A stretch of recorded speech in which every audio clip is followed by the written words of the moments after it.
Did it ring a bell for you? Building bridges? We first sang it last spring. I don't need to repeat the brief lyrics. You know them well by now.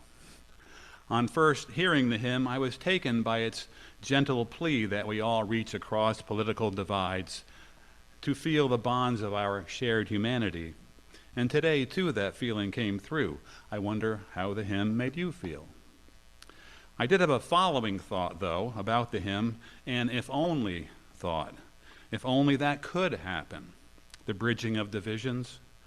The hymn comes out of the 1980s, when we certainly had divisions. When have we not had some?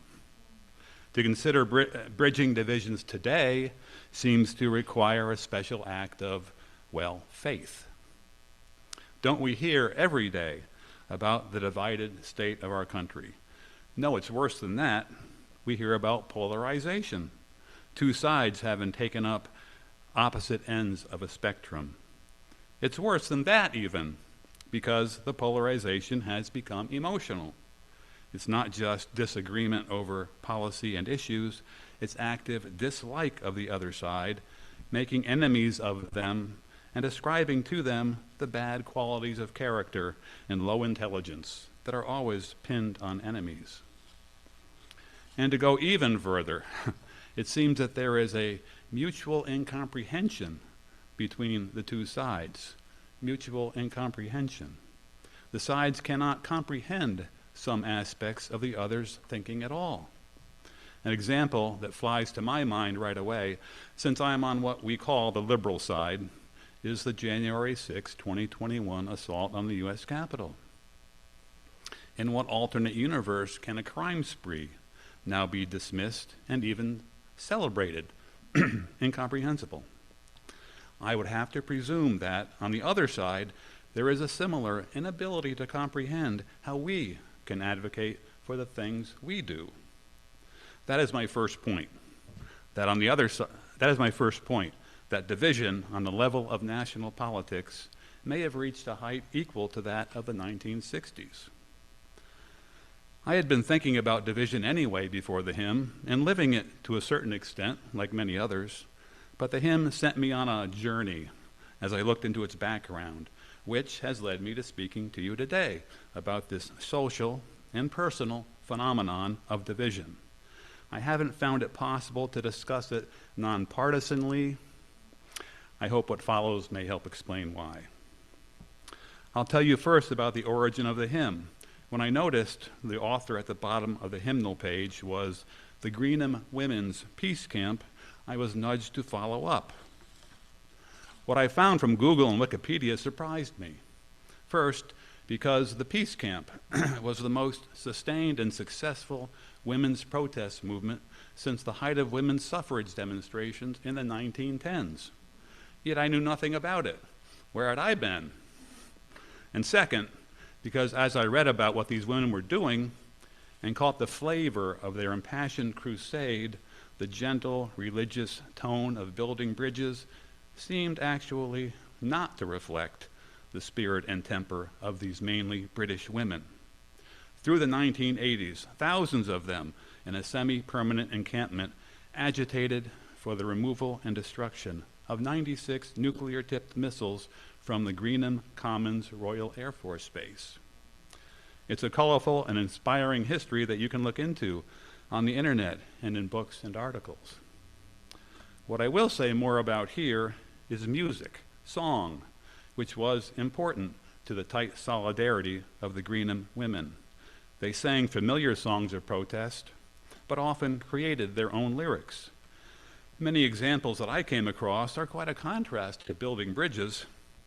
I saw lyrics to a song in a Guardian newspaper article with a headnote stating the songs were often composed by women and would be belted out at various blockades and court cases over the years. The title was Shameless Hussies, and here are some lines from it.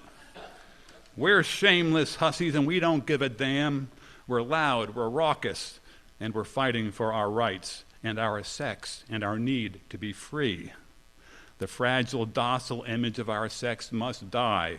Through centuries of silence, we are screaming into action. The women, anything but fragile and docile, were learning to be proud feminists. Men were not allowed to stay overnight at the camp, a security measure, but also one that gave the women more complete freedom from patriarchy. Not to leave you hanging, partly because of these women's amazing perseverance at the peace camp, in 1987, the Intermediate Nuclear Forces Pact was signed. The missiles were removed and destroyed. So this was anything but not in my backyard. It was the real work of nuclear disarmament. Update, in 2019, Donald Trump withdrew the U.S. from the pact. I can't explain how building bridges sneaked in. There may have been other songs of a similar nature. I do know that one group at the peace camp had a religious focus. Perhaps the hymn was one of their favorite songs. Its message of getting along with each other in a society as if we are all family, loving our neighbors, is after all one of the main messages of religion. The reason it's one of the main messages, the reason it got into religion, is that we do have a strong inclination to want that unity. I suspect the barrier to achieving such unity is that we want it, sure, but we want it to be on our own group's terms. That in itself might be a main cause of division. Whose terms are the right and acceptable ones? Let's have an argument about it. The argument tells the story of democracy. Looking at what seem to be two strands of the Greenham Women's Peace Camp, the plea for harmony on one side and the fight for change on the other, there is a tension at work, which seems to be always present with division. Division upsets balance and threatens unity that is negative for any social group. So it's natural to react by minimizing differences and making getting along the priority. We might hear in the background the biblical warning, a house divided cannot stand. But what about the values and convictions that might be at stake, that might have to be surrendered if we choose to do what's necessary to get along? Harmony from that viewpoint doesn't look like the highest priority after all. The Greenham women's actions heightened division between them and the local citizens and police who are going crazy watching for activities like cutting holes in the 9-mile perimeter fence. Division between them and the wider public, who had some strict ideas about the proper place of women. There is no way to avoid division. Sometimes division has to be worked through if something is to be accomplished. Democracy allows for citizens to strive for that, while repressive forms of government do not. After the division is worked through and the goal is achieved, then the antagonisms of the original division often dissipate. With the Greenham women having been successful, would the public begin to change its opinion of them retroactively? I think it's likely to have happened that way. Who would not appreciate a reduction in the threat of nuclear annihilation? What goes on at Greenham Commons today? Nothing much. It's a nature preserve open to all, a true commons.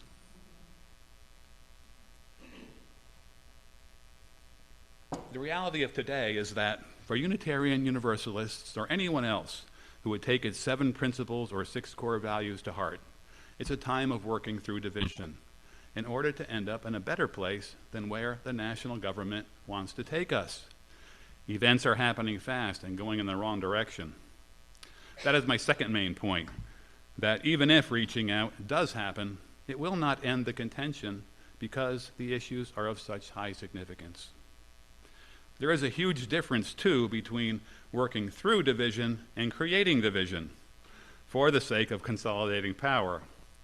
For the president, this has been a primary governing tool. We might be told that our division is the fault of both sides equally, but the data show otherwise. Citizens must not continue to reward politicians for exploiting division. And yet, when reckoning with our division, there is, I believe, a need and a reason to resist strong pessimism and fatalism. I certainly go down that road at times, seeing an inevitable defeat for our democracy and the values our country was founded on.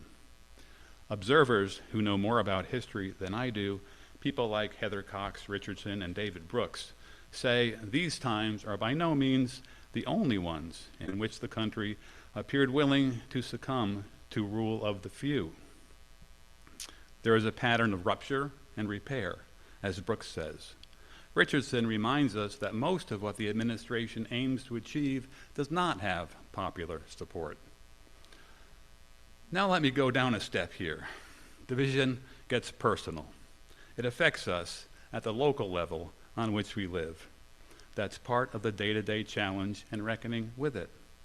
Over the past 10 months, especially, I've felt effects like feeling wary and on edge in mixed social settings, putting friendships on hold because a drastic political difference came to the front, wondering whether I should continue to work to have a role in a volunteer effort where I feel greatly outnumbered, feeling shame if I didn't object to views that caused distress.